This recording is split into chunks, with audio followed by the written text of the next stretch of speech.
Red Hot Hockey relocates to Agganis Arena, the Jack Parker rink here this afternoon. Second of a 5-game homestand, and it is brand name college hockey in the house. The Big Red of Cornell, the Terriers of Boston University. Bernie Seeger wins it back, tracked down by Barad. He stepped back to the point, wrapped it in hard off the back wall. Puck in deep. Big Red now, Malinsky looking to center one and a goal. Off the far post, as Cornell had numbers around the cage, and were able to move it right across the goal mouth to take a 1-0 lead. Yeah. Coming off the back wall. Kills it back here to Lane Hudson. Hudson deep for Zabanek. Zabanek pulls it out, gets it back. McCarthy with a slapper and a goal! Stevens might have got McCarthy, the tip. and it might have been deflected down low. Again, great puck movement. Great job by the forwards trying to take away the goalie's eyes, and pucks to the net, Bernie. Trying to work it to the front, still has it on a string, and had it blocked off there, but came off of Lane Hudson, but stays in for Malinsky. Great job by Hudson, man-to-man on that forward coming down, too. Centered in front, and a goal. Seeger gives Cornell the lead back with 6:15 left, second period. Great. Circles, goes to Green here in the near circle. Green All even. comes back as it's all even. McCarthy down low. Puck is sent to the front, deflected away. And kept in by Ryan Green. Green, far circle in front of the goal! Wilmer ties it with 9 seconds left, second period. Over the Terry line. Stevens and Seeger getting into it a little bit in the neutral zone. Stevens now in Bancroft. They match up here in the near corner. Seager will slide it back to Mitchell. 5 seconds left. Slapper and a goal from the far point, Malinsky. To come to the corner to gather it. He got slammed. Kaplan gets it back. Fensori down low. Brown in front, saved by Shane. Puck falls back to O'Brien. Extended attack zone time here. Fensori runs the play with Brown for a drop pass. Fensori with a wrister and a goal! Dom Fensori from the half wall, and we are all tied once again. Brown, a move, far circle, waiting for help. Reinforcements arrive. Brown keeps control. Had it blocked. Still stays under control. 5 seconds. O'Brien, far circle. Got a goal! Lane Hudson, low in the far circle with 3.8 left. The Terriers have their first, only, and most important lead of the evening. Well, Matt. The Terriers of Boston University come from behind 3 times to tie it, and 1 time to get the lead and win it with 3.8 seconds left on Lane Hudson's goal. Who else? And they decide this one in regulation and come away with a huge victory on a memorable afternoon with the Cornell Big Red here, a game that had NCAA tournament written all over it. Yeah, that was a heck of a game. It really was. It had a bit of everything. They're a really good hockey team, really good.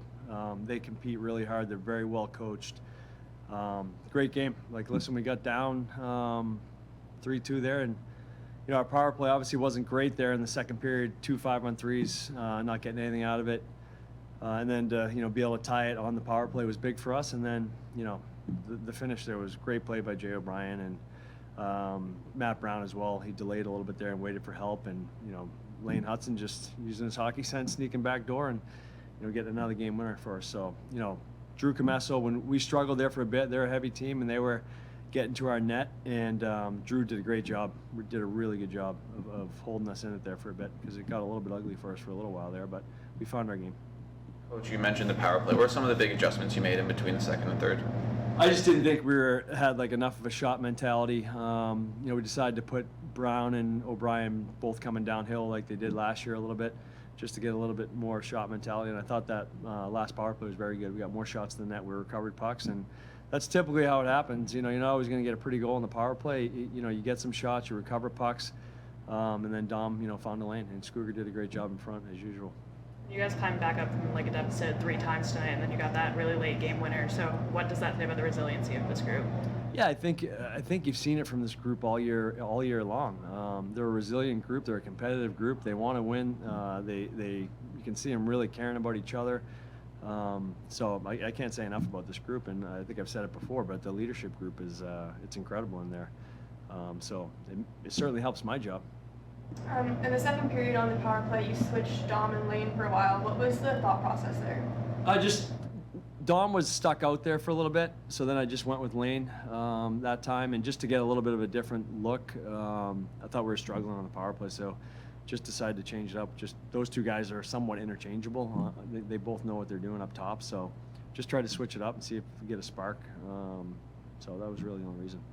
Case McCarthy led with 6 blocks tonight. He had 2 points in the night as well. What can you talk about his game today? He was solid. He was strong. He was ending plays in the D zone, blocking shots. He was excellent. I've really liked his game since we've been back from break. He tweaked his ankle before break the last 3 weeks, so he battled through it going up into break. But I think he's back healthy. He's really moving well. He's been excellent. He was really good tonight again. Leadership group, coach, how are they able to keep the bench so calm in a moment like that? 8 minutes left, down 1. Yeah, if we're gonna go anywhere and go far, you have to be comfortable in those games. You got to believe you're never out of it, and I think that group in there believes that. So, as we keep going here in this stretch run, you got to be in games like that, and you got to be able to find ways to claw back into it. And we did tonight, and to be able to score there at the end was unreal. I mean, I think all of us probably at that point thought it was going to overtime, and our guys didn't clearly. So good for them. To fight over the jacket. I mean, I feel like Messo deserved it for sure, but no, I think he rightfully got it. I mean, the amount of game winners he's had this season, it's no surprise that he was the one that netted one of the biggest goals of the year. Tee me up for the next question. You have a thing for game-winning goals, so how can you use that going forward, especially for these one-game tournaments that come up? Yeah, I think just helping the confidence, as a group to win that game, when we're down, and then coming back and coming out on top. It was was a huge for our team. Drew, they seem to be crowding the crease a lot, especially in the first period. How difficult does that make your job? It makes it hard for sure. They were a big and strong team, especially on their power play. They had a few huge guys in front of the net. But RD did a great job moving them and letting me see the puck. And, before the game, we knew that was their game plan. And I think our RD did a great job of that. And, Pandolfo said before the game this was going to be playoff hockey, and it really was. And I give RD a lot of credit, in the fact that they let me see a lot of pucks. For you, how do you think that game compared to other games you've had in Hockey East? First off, they're a big and strong team, and they play a little bit different than teams like Michigan or Harvard. They're a very structured and really strong team. So, our coaches did a great job of preparing us, and kind of like I said, we're gonna go into every single game every week with a team that plays a little bit different, and it's just how we stick to our game. And coaches said that all year is if we play our game, we're a very tough team to beat. And this is for both of you, but Coach talked about keeping an even mindset even when you're down by 1 goal. And what kind of does your leadership group say to you between periods that helps you go into the next period and kind of come out with that win?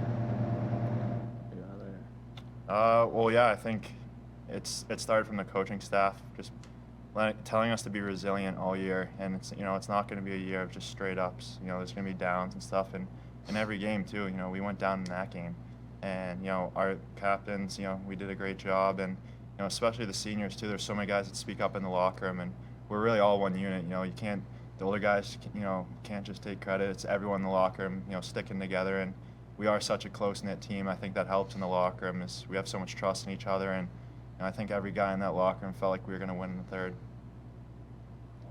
Even as a younger guy, just coming here, we have great leaders. They kind of show us the way and keep us on board, and it's just really helped all of our younger guys a lot.